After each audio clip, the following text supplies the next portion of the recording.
Senhor Jesus esteja com cada um de vocês. Queria desde já agradecer o convite e a oportunidade de estar aqui com os irmãos, para juntos falarmos sobre esse tema tão salutar e tão importante para os nossos dias, né? As Escrituras que testificam acerca do Senhor Jesus. Encontrando Jesus no Antigo Testamento. O pastor Milton leu aqui, né, o texto de João, que nos lembra dessas palavras de Jesus, a ideia do quanto, examinando as Escrituras, certamente nós iremos encontrar que elas testificam acerca do Senhor Jesus. Vamos orar mais uma vez, pedir a direção do Senhor sobre as nossas vidas, pedir a Ele que nos direcione e fale conosco nesta hora.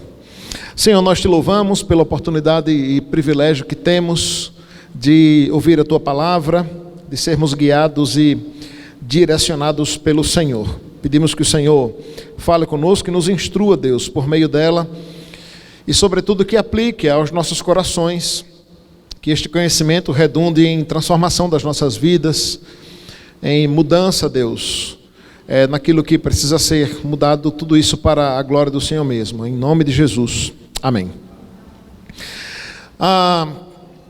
Comentando acerca desse tema, né, tão rico, o reverendo Dario, em um artigo, né, escrito, está acessível na internet, né, uma abordagem cristocêntrica para sermões biográficos, ele disse o seguinte: Cristo não é apenas o tema central e principal das Escrituras, mas é sobretudo o tema de toda a Escritura. Concordando com ele, o nosso irmão João Calvino disse assim, Lutero primeiro, disse assim: em toda a Escritura não há nada a não ser Cristo, em palavras simples ou em palavras complicadas. Se olharmos o seu significado interior, toda a Escritura é somente Cristo em todo lugar, ainda que superficialmente possa parecer diferente.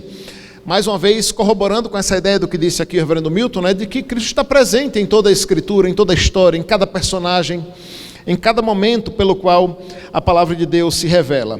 Agora sim, o nosso irmão João Calvino disse assim: devemos ler as Escrituras com o expresso propósito de encontrar Cristo nela. Quem quer que se desvie desse propósito, embora possa fatigar-se por toda a vida no aprendizado, nunca alcançará o conhecimento de verdade. Pois que sabedoria podemos ter sem a sabedoria de Deus? Não foi no Evangelho que Cristo primeiro começou a ser manifestado, mas tendo recebido o testemunho da lei e dos profetas, ele foi abertamente exibido no Evangelho. Gostaria de ler com os irmãos, pedir que os irmãos abram suas Bíblias, em Êxodo capítulo 3, será o texto que nós iremos partir como base, Êxodo capítulo 3, do verso 1 até o verso 12. Êxodo capítulo 3,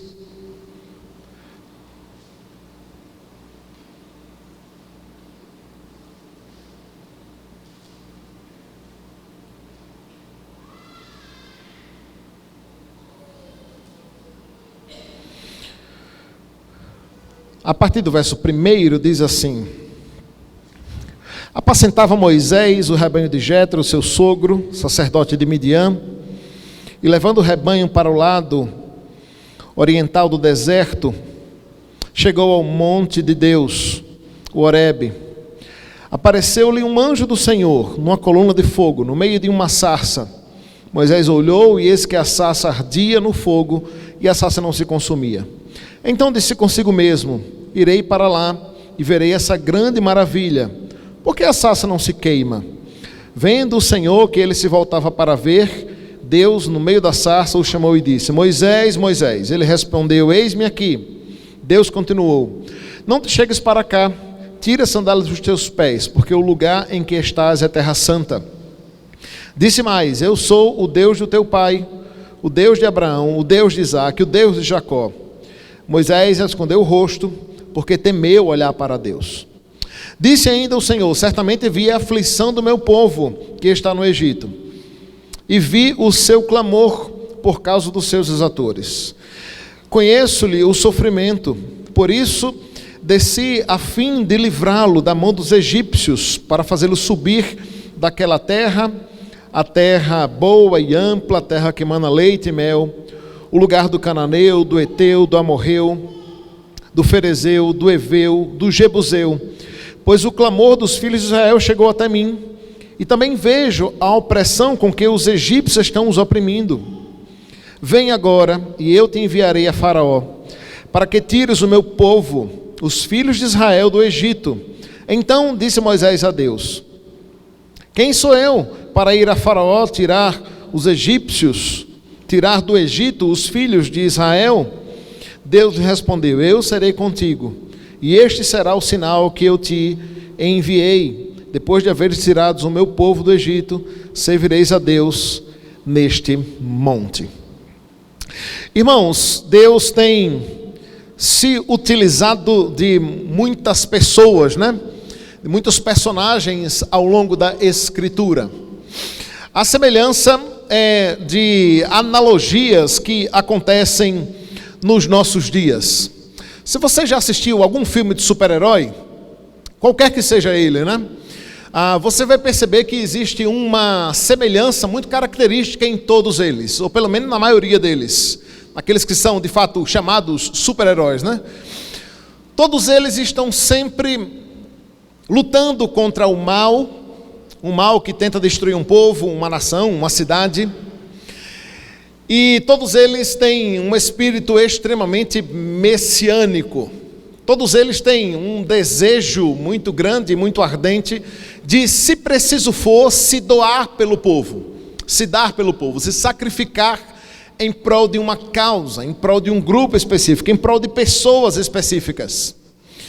Quando a gente olha para o Antigo Testamento, para determinados personagens, nós encontramos a mesma semelhança. Nós temos centenas de personagens no Antigo Testamento. Alguns se destacam mais, outros se destacam menos, Alguns são aquilo que nós chamamos, ou que a teologia chama de tipos de Cristo, com uma proeminência maior em sua história, e outros menos. Um desses que se destacam, para uns, talvez o nome mais importante que nós temos no Antigo Testamento é Moisés. Alguém que é muito possível ver nele, em sua obra, em sua vida, as características de Cristo.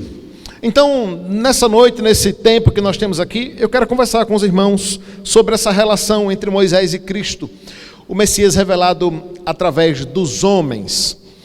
E aí eu queria destacar aqui os versos 7 ao verso 10, se você quiser você pode manter aí sua Bíblia aberta, que é esse momento específico onde Deus decide chamar Moisés para libertar um povo em si.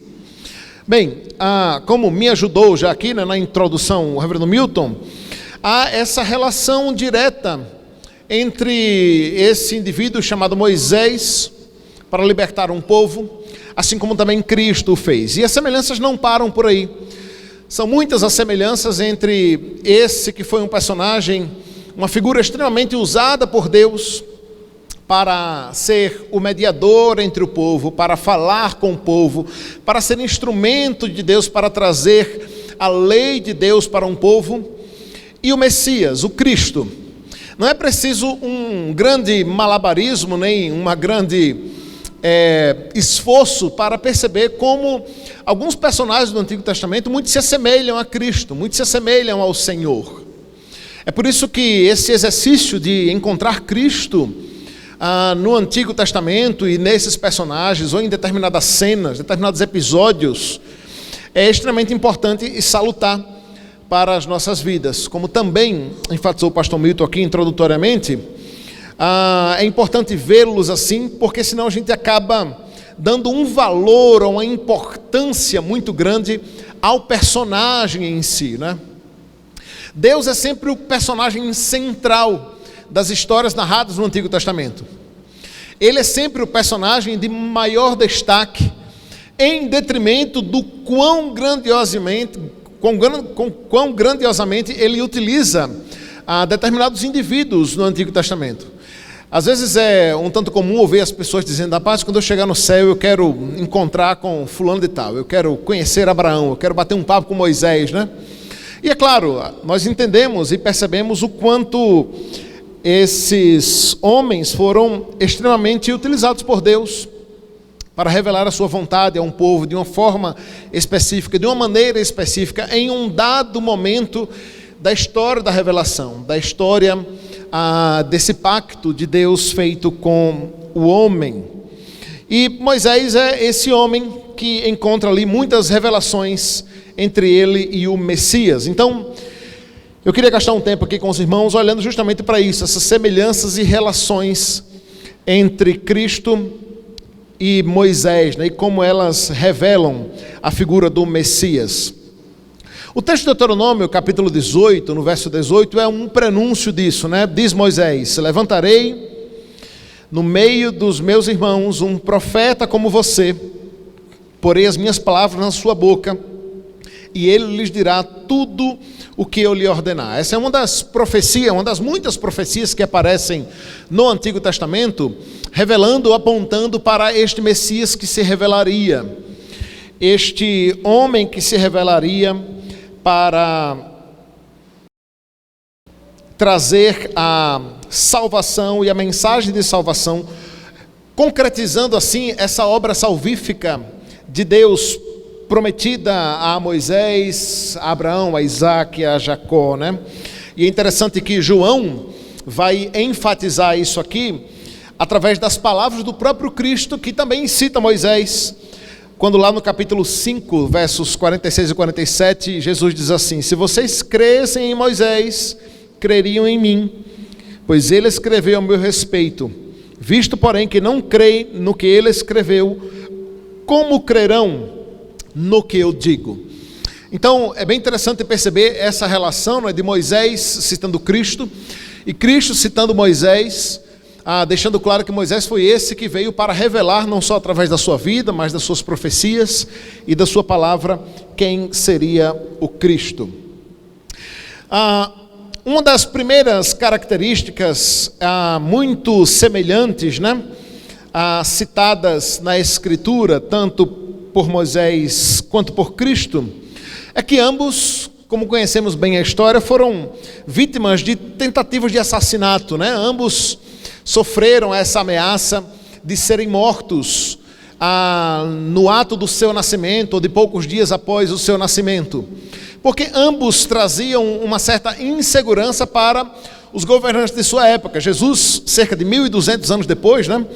Mas Moisés também. Ambos são enviados para o Egito para preservarem as suas vidas, né? Nós temos o relato disso em Êxodo, no capítulo 1, nos versos 15 e 16, quando ali, temendo o crescimento e o fortalecimento do povo hebreu, o rei do Egito então ordena que as parteiras matassem todos os bebês, né, do sexo masculino, em um tempo onde não existia essa discussão, né, o que é sexo masculino ou feminino, né, por uma questão muito óbvia. A ordenança do rei é que todo menino, todo macho, deveria ser morto.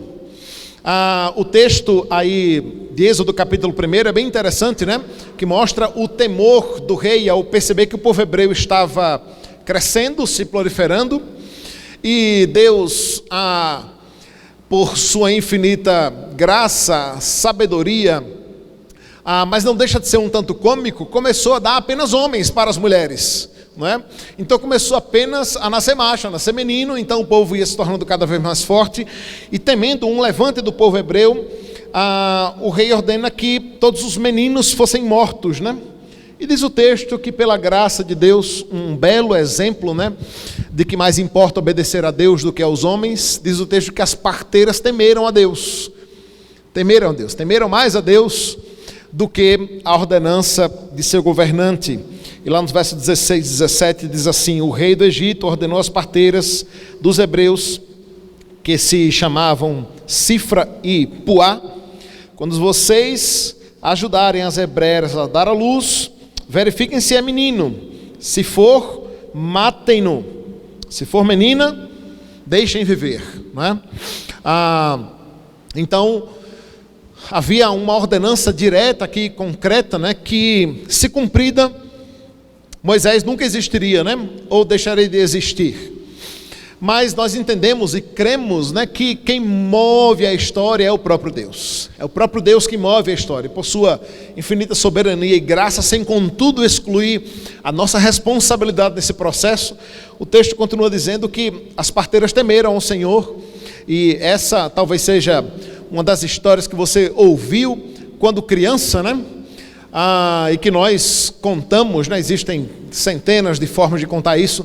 As nossas crianças, de um modo geral, como Deus decidiu preservar a vida de Moisés.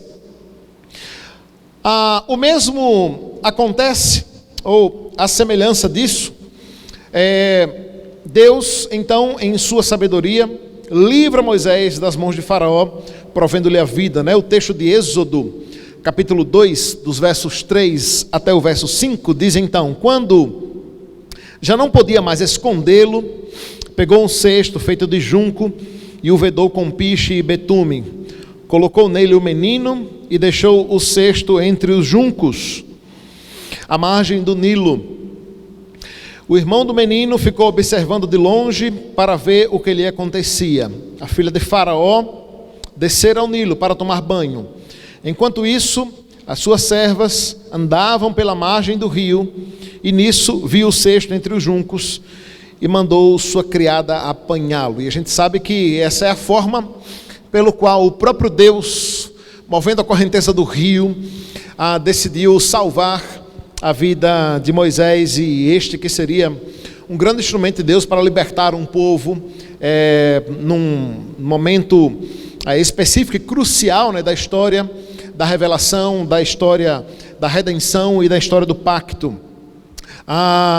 Nesse ponto aqui, é importante dizer o seguinte, né? Não é incomum alguns irmãos, nessa tentativa de encontrar Cristo no Antigo Testamento e de correlacionar as histórias, ultrapassar um pouco do limite, cometendo aquilo que nós chamamos de alegoria, né? Então não vai ser incomum você ver dizendo, gente querendo encontrar semelhanças entre o cesto de junco e a estrebaria de Cristo, não é? Entre o cajado de madeira de Moisés e a cruz de Cristo, né? Que é o que a gente chama de alegoria, né? Eu tinha um colega no seminário que ele dizia assim: olha, rapaz, eu não sei se é verdade, mas é bonito, não é? É bonito, né? Algumas comparações. Mas a Escritura não nos permite fazer isso, né? Algumas analogias e algumas semelhanças são gritantes demais, né? O pastor Milton citou os textos de Isaías, né? O chamado proto-evangelho. É quase impossível você ler Isaías 53 e não ver Cristo saltando dali, né? E a semelhança também do que ele faz na vida de alguns homens. Mas aqui nós nos detemos a essa semelhança, né? Aqui que é as dificuldades, né, que tiveram os pais de Moisés e os pais de Cristo para preservar a criança diante de uma ordem direta, né, para que os meninos, os machos especificamente, fossem mortos. E aí nós vemos isso também na história de Jesus, quando no nascimento de Cristo, né, Herodes, tomado ou temendo, né, as profecias e as notícias de que virá um líder que como um pastor conduzirá o povo de Israel, né, está lá o texto de Mateus capítulo 2, verso 6, ordena então a execução também dos homens, né? Vão informar-se, diz o texto de Mateus, com exatidão sobre o menino. Logo que eu encontrar, avise-me para que eu também vá adorá-lo. Então havia uma relação direta disso aí para a matança, né, dos meninos ali. E Deus também, em sua sabedoria, então livra Jesus das mãos de Herodes, preservando-lhe a vida. O texto de Mateus, no capítulo 2, versos 13 em diante, diz: depois que partiram, um anjo do Senhor apareceu a José em sonho e disse: levanta-te, tome o menino e a sua mãe e fuja para o Egito. Fique lá até que eu lhe diga, pois Herodes vai procurar o menino para matá-lo. Então ele se levantou, tomou o menino, a sua mãe, durante a noite e partiu para o Egito, onde ficou até a morte de Herodes. E assim se cumpriu o que o Senhor tinha dito pelo profeta: do Egito chamei o meu filho. Tem uma outra semelhança, que é mais em termos de curiosidade, né? Que nós temos muito pouca informação acerca da juventude de Jesus. Nós temos alguma informação ali de quando ele era criança. Talvez a cena mais conhecida, aquela da mãe procurando Jesus e ele ensinando, né, com os doutores da lei. E também é assim com Moisés, né? Nós não temos muitas informações acerca da juventude de Moisés, assim como não temos muitas informações também acerca da juventude de Cristo. Apenas de seu nascimento, um período pequeno da sua infância e o início do ministério de ambos, né? Então, é o que se destaca aí. Uma outra coisa também muito interessante de se observar em termos de semelhança, quando você para estudar a vida de Moisés e a vida de Cristo, são os 40 dias de jejum, aonde ambos executam isso aí, né? De vez em quando, eu lembro que esse ano ainda, né, teve um evento aqui, eu falei sobre jejum, falamos também sobre jejum lá na nossa vigília da nossa federação, e o jejum sempre foi utilizado no Antigo e no Novo Testamento, dentre outros objetivos, como objetivo de consagração a Deus. Um objetivo de entregar-se a Deus nesse tempo de abstinência de alimento e de comida, para subjugar a própria carne, mas também de consagração ao Senhor, sempre de preparação por algo que estava por vir. E é o que acontece, a semelhança também aqui de Moisés e de Cristo, né? Moisés, diz o texto lá em Êxodo capítulo 3, a partir do verso 9, no qual ele se retira para ter esse tempo de jejum e de consagração ao Senhor. E nós também temos isso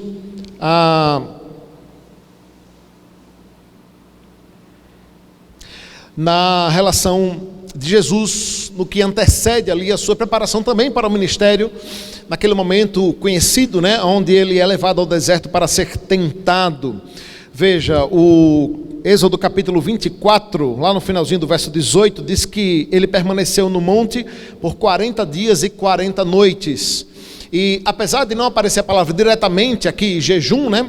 Mas aparece essa ideia dessa consagração a Moisés, e é sabido que esse período é um período onde ele também faz essa consagração em termos de abstinência de alimentos, né? A semelhança de Jesus no deserto, que depois de 40 dias e 40 noites teve fome, né?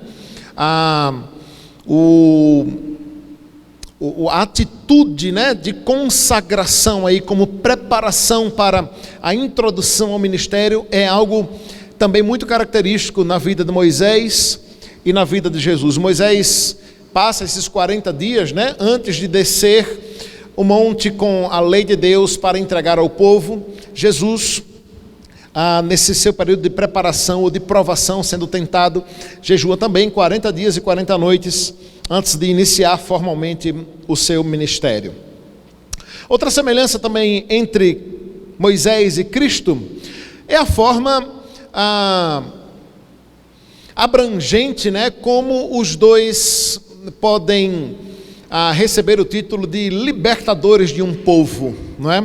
O texto de Êxodo, no capítulo 3, a partir do verso 9 até o verso 12, né, que foi o nosso texto base aqui, aponta diretamente para isso, né? Deus dizendo a Moisés: vai, pois agora que eu te envio para Faraó para tirar o meu povo do Egito, né? Para tirar os israelitas, né? Lá no finalzinho do verso 12 ele também diz: quando você tirar o meu povo do Egito. Moisés é o grande libertador do povo hebreu, e é conhecido dessa forma, né? É inclusive reconhecido e idolatrado dessa forma, né? Quando a gente olha para o Novo Testamento e as menções do povo judeu a Moisés, é de uma forma um tanto idolátrica, né? Eles não compreenderam que, como disse o pastor Milton acerca de Davi, Moisés, apesar de ser um homem extremamente utilizado por Deus, era um homem pecador, simples, como qualquer outro, não é? Uma das acusações que fazem acerca de Estevão, quando estão ali contratando testemunhas falsas, né? Com o intuito de matá-lo, é que ele estava negando a autoridade ou a veracidade da lei de Moisés. O próprio Cristo, em muitos momentos, foi acusado, né, de não ser ele um cumpridor da lei de Moisés, ou de se levantar contra a lei de Moisés. É interessante nessa expressão porque, apesar de ser sabido que essa lei não era de Moisés, né, mas é a lei do próprio Deus, é a revelação do próprio Deus. O nome de Moisés foi sempre muito exaltado, o nome de Moisés foi sempre muito destacado, sem essa compreensão profunda, né, de que Moisés era apenas este que apontaria para o verdadeiro libertador, até porque Moisés falhou em muitos sentidos, né? Aquele povo no qual ele libertou não é aquele mesmo que entra na terra prometida, ele mesmo não tem esse privilégio, né? Apesar de ser um homem extremamente usado por Deus, é alguém extremamente limitado também. Mas essa característica libertadora de Moisés aponta para este que seria o verdadeiro libertador do seu povo, que é Cristo. Paulo, escrevendo aos Romanos, no capítulo 6, diz: mas agora, vocês quem foram libertos do pecado e se tornam escravos de Deus, o fruto que colhem leva à santidade e o seu fim à vida eterna. Pois o salário do pecado é a morte, mas o dom gratuito de Deus é a vida eterna em Cristo Jesus, o nosso Senhor. Não é por um acaso, né, esse trocadilho aqui do apóstolo Paulo, de livre mais escravo, né? Liberto mais aprisionado, né? E essa é uma linguagem em que os hebreus conheciam bem, né? A boa parte das festas, por exemplo, irmãos, que haviam e que eram celebradas anualmente, pelo menos 5 ao longo do ano, apontavam para a lembrança da libertação, das muitas vezes que o povo foi liberto, em que Deus livrou, né? E agora Paulo aponta aqui para Cristo como sendo o libertador, não apenas o libertador de cadeias e de escravidão, não é? Social, de escravidão política, né? Mas da escravidão do pecado, né? E essa é uma outra semelhança, onde nós iremos ver em várias passagens Moisés sendo utilizado como um libertador, como um intercessor, como um mediador entre Deus e o povo. Assim é também Cristo. Tem uma outra característica bastante interessante, que eu não sei quantos irmãos já pararam para observar, que redunda em torno do tema chamado milagre. Milagre. Eu não sei se você já parou para pensar, mas o milagre é uma resposta graciosa de Deus à nossa incredulidade. Quando a gente olha para o Novo Testamento, para o Antigo Testamento, quando a gente olha para os milagres realizados por Deus através de Moisés e os milagres realizados por Deus através de Cristo, parece que todos eles surgem com o principal objetivo e propósito de fazer com que as pessoas crescem que de fato eles estavam sendo enviados por Deus. É exatamente assim que acontece com Moisés. No capítulo 4 de Êxodo, a partir do verso 1, diz assim: Moisés respondeu: e se eles não acreditarem em mim, nem quiserem me ouvir, e disserem, o Senhor não lhe apareceu? Então o Senhor lhe perguntou: o que é isso que tem na mão? Uma vara, respondeu ele. Disse o Senhor: jogue no chão. Moisés jogou-a, e ela se transformou numa serpente. Moisés fugiu dela, mas o Senhor lhe disse: estenda a mão e pegue-a na cauda. Moisés estendeu a mão e pegou a serpente, e esta se transformou em uma vara em sua mão.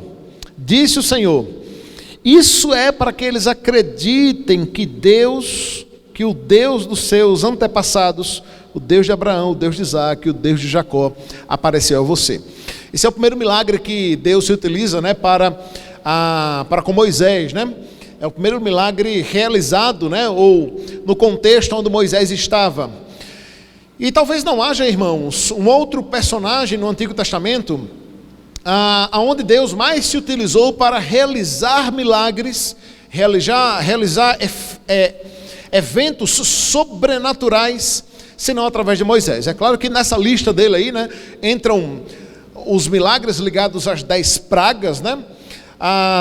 O que já aumenta bastante, né, o indício, a quantidade de milagres realizados por Moisés, com esse propósito de revelar a vontade de Deus, de mostrar que por trás das suas ações havia um Deus agindo de modo sobrenatural. Quando a gente passa a olhar para esse tema, milagre, e olhar para Jesus, nós vemos a mesma semelhança. O primeiro milagre realizado por Jesus, né, é aonde ele transforma, né, aquelas talhas de água em vinho, no casamento no qual ele era apenas o convidado e passa a ser o personagem principal, né? E daí por diante nós temos Jesus realizando uma série de milagres.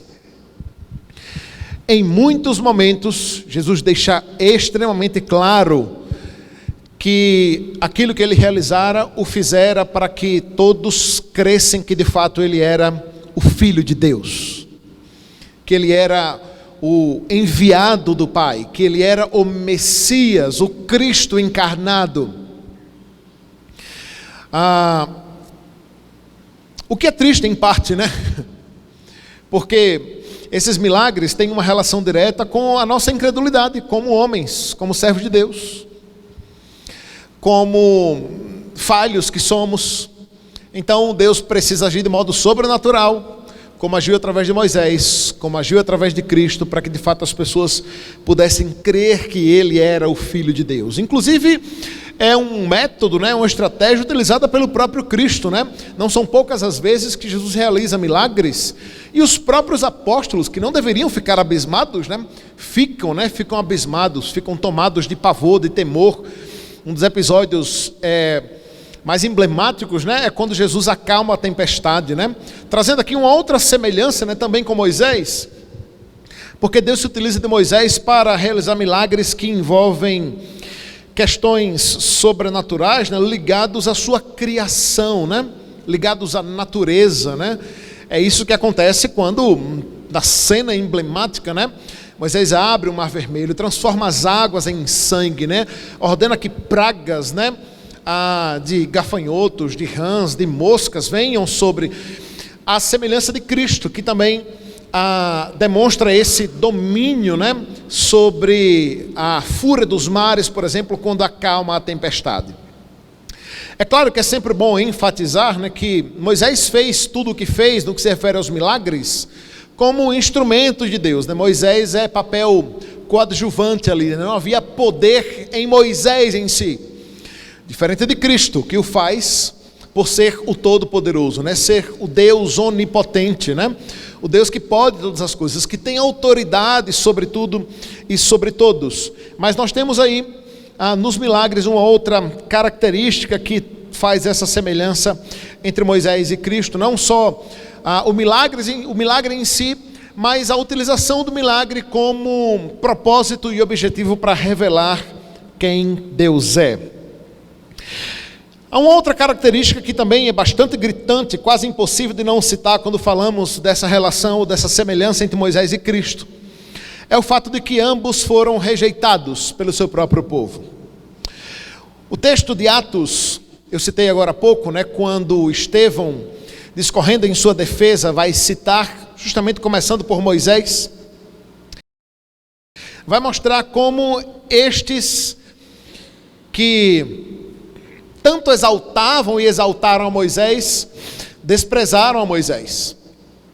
É muito ousado esse sermão de Estevão, né? Porque ele está sendo ali acusado de recusar ou de renegar as leis de Moisés, e ele vai acusar da mesma forma, só que com total propriedade, os seus ouvintes que ali estavam. Então ele diz, a partir do verso 35, este é o mesmo Moisés que tinham rejeitado com estas palavras.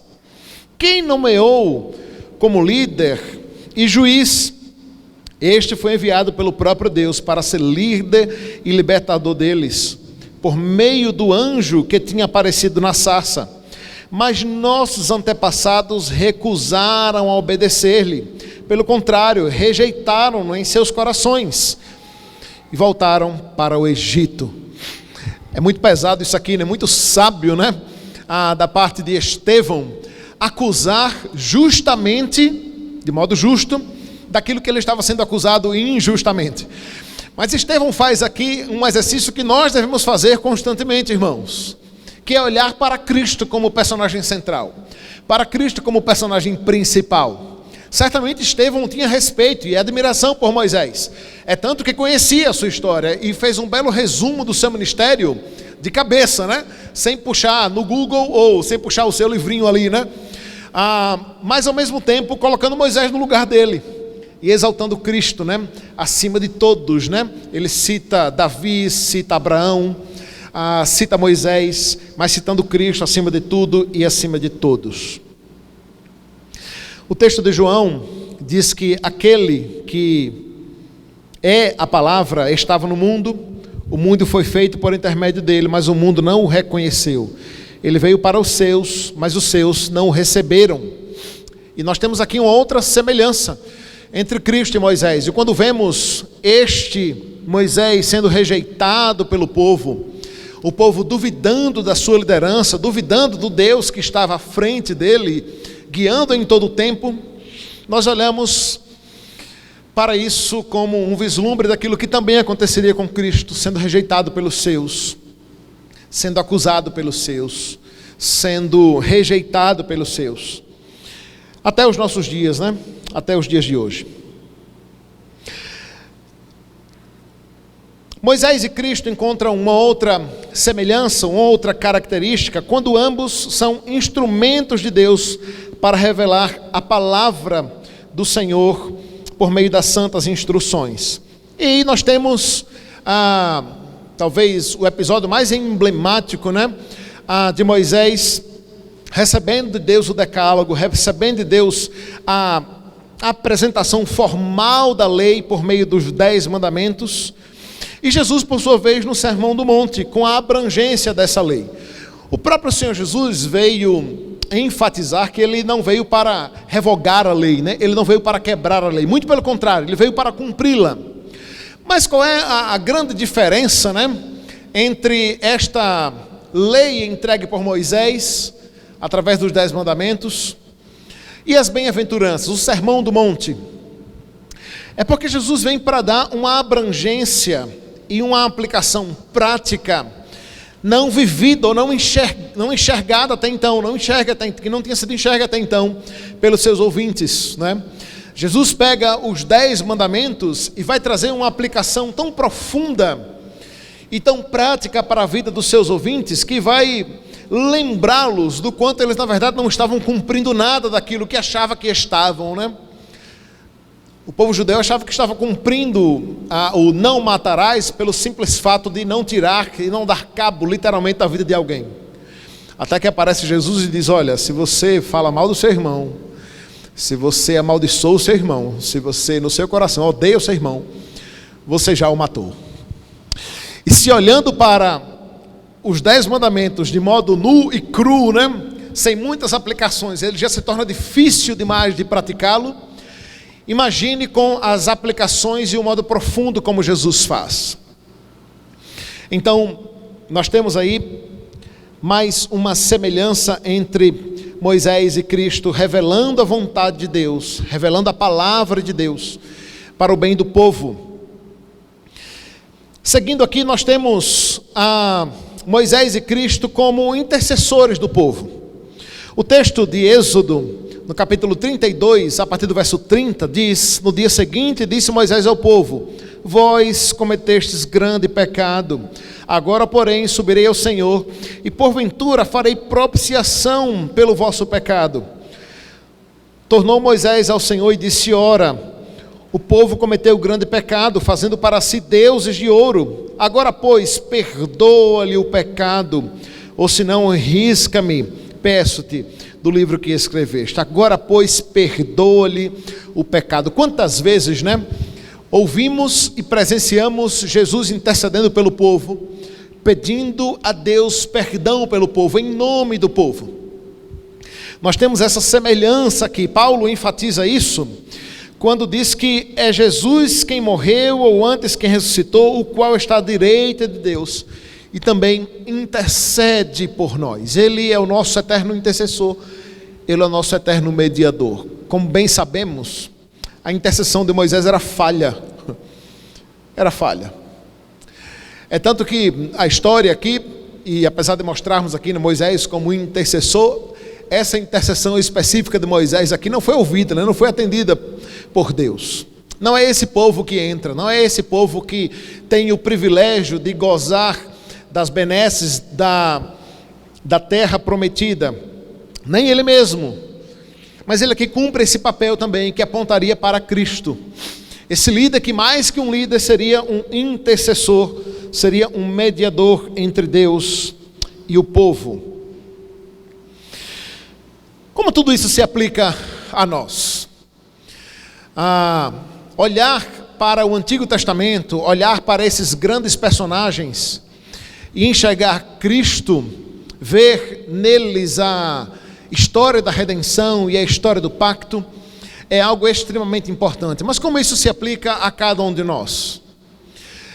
A primeira coisa que nós devemos fazer é, de fato, entendermos que tudo acontece e aconteceu por meio de Cristo.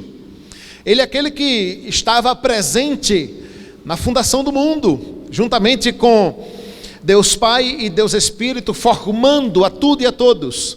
Ele faz parte deste planejamento do próprio Deus para derramar graça sobre um povo específico como o libertador, o nosso mediador. Em cada episódio, em cada cena, em cada história, em cada personagem, ele está presente. Todo o povo que fazia parte desta família, que morre antes de Cristo, foi salvo por meio dele, foi salvo pela crença naquele Messias, naquele Cristo que viria. Nós somos salvos com base nesse Cristo que veio e que executou tão grande salvação operada por nós.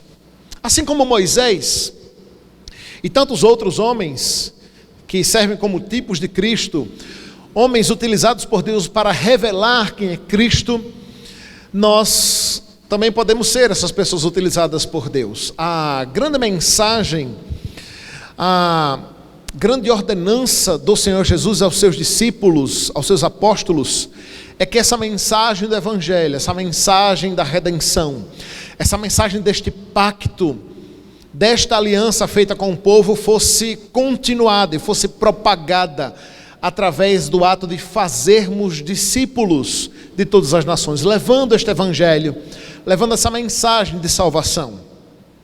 Moisés foi um grande servo de Deus, irmão nosso, utilizado por Deus para revelar a vontade de Deus a um povo incrédulo, de dura cerviz, de coração duro. Num salto histórico, nós hoje somos utilizados também como Moisés, para levarmos essa mensagem do Cristo que veio, das profecias que se cumpriram por meio de Cristo, para levarmos a mensagem que pode salvar uma geração de incrédula, de coração incrédulo, de dura cerviz. E Ele quer utilizar a mim e a você para fazermos isso. A mensagem do Evangelho se torna extremamente necessária num tempo e no mundo onde as pessoas buscam outros messias, outros mediadores. Cada ídolo representa isso. Nós temos essa mensagem de salvação e podemos continuar exercendo o papel como instrumentos de Deus na história da redenção. Deus tem povo em todo lugar. Tem povo, muito provavelmente, lá na sua vizinhança, na sua faculdade, na sua família. E somos nós os instrumentos para levar essa mensagem de salvação. Que o Senhor mesmo aplique a sua palavra aos nossos corações, nos utilize como instrumentos dele, assim como ele se utilizou de Moisés, de Abraão, de Isaac, de Jacó e de tantos outros, que o Senhor assim também nos utilize.